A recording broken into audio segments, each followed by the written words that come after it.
샬롬, 복된 토요일입니다. 오늘은 마태복음 11장 1절로 19절의 말씀, 세례 요한 실족하다, 세례 요한 실족하다, 이 제목으로 말씀 나누고자 합니다. 자, 오늘 말씀의 제목처럼 세례 요한, 그가 실족하였습니다. 여러분, 오늘 본문 2절을 보십시오. 요한이 옥에서 그리스도께서 하신 일을 듣고 제자들을 보내요. 3절, 예수께 여짜오되 오실 그이가 당신이 오니까 우리가 다른 일을 기다리오리까.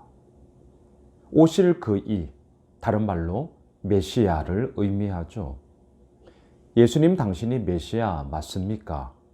아니면 또 다른 메시아, 진정한 메시아를 우리가 다시금 기다려야 합니까? 자, 이렇게 질문을 하고 있단 말입니다. 세례 요한이 실족했습니다. 세례 요한이 흔들리고 있습니다. 먼저 세례 요한은 어떠한 사람이었습니까? 오늘 본문 11절을 보세요. 내가 진실로 너희에게 말하노니 여자가 낳은 자 중에 세례 요한보다 큰 이가 일어남이 없도다. 그러나 천국에서는 극히 작은 자라도 그보다 크니라. 자, 이처럼 세례 요한은요, 여자가 낳은 자 중에 큰 자라는 이러한 정말 예수님의 평을 받으며 신실하게 당신에게 주어진, 자신에게 주어진 그 사역들을 감당했던 자임에 분명합니다.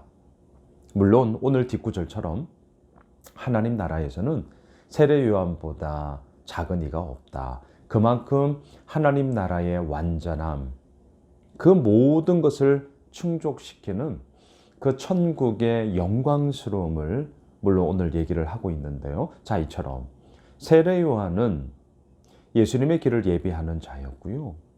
여자가 낳은 자 중에 큰 자이고요. 또한 그 세례 요한을 통하여서 분명히 흑암과 또한 어디로 가야 할지 몰라 방황하는 뭇 많은 백성들에게 다시금 진정 기다려야 할 메시아, 그리고 예수님이 또한 그 메시아로 왔다. 예수님 앞으로 인도하는 그 사명들을 온전히 감당했습니다. 그런데 오늘 본문의 포인트인데요. 어찌하여 그 세례 요한이 흔들리고 있습니까? 어찌하여 그 세례 요한이 실족하게 된 것입니까? 여러분, 자막을 보세요. 중요한 사실이 있습니다. 마태복음 3장 11절 그리고 12절인데요.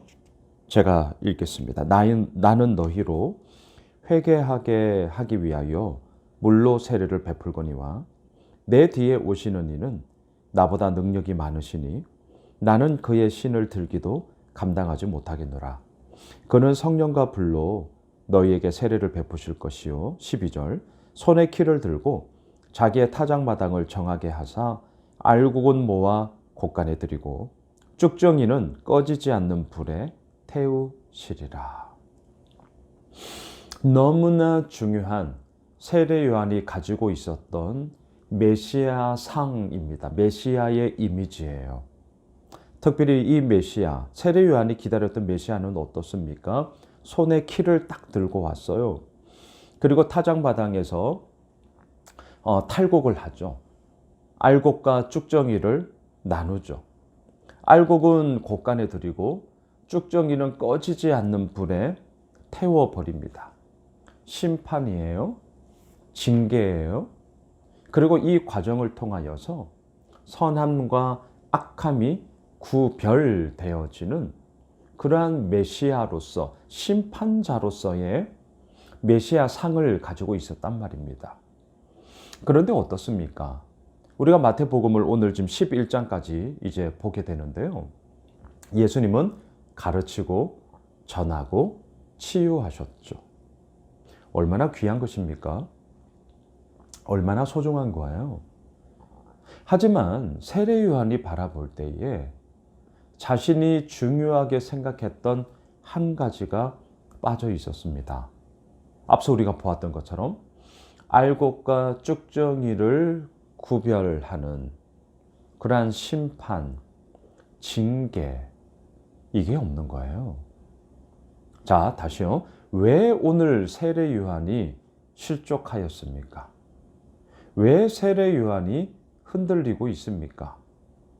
자신이 가지고 있던 메시아 상과는 예수님의 모습이 너무나도 달랐기 때문입니다.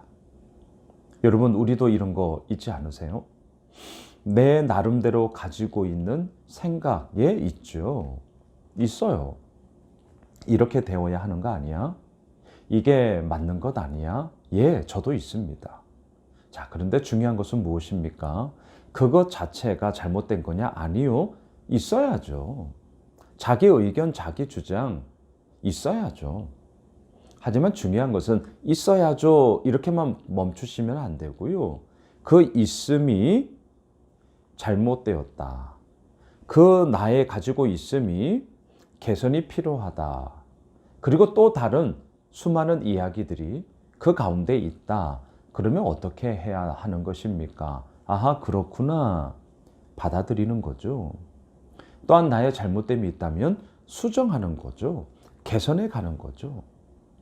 자, 오늘 본문에 나오는 세례 요한은요, 감옥에 갇혔습니다. 제자들을 대신 보냈습니다. 그리고 오실 그이가 당신입니까? 아니면 우리가 다른 일을 기다려야겠습니까? 그의 흔들림, 그의 실족함. 왜? 자신이 생각하고 있는 자기 생각에서의 메시아 상과는 너무나 달랐기 때문인 것이죠. 이 질문에 대해서 예수님의 대답을 한번 보시죠. 4절입니다. 예수께서 대답하여 이르시되 너희가 가서 듣고 보는 것을 요한에게 알리되. 그러면서 뭐라고 말씀하시죠? 5절. 맹인이 보며 못 걷는 사람이 걸으며 나병한 자가 깨끗함을 받으며 못 듣는 자가 들으며 죽은 자가 살아나며 가난한 자에게 복음이 전파된다 하라.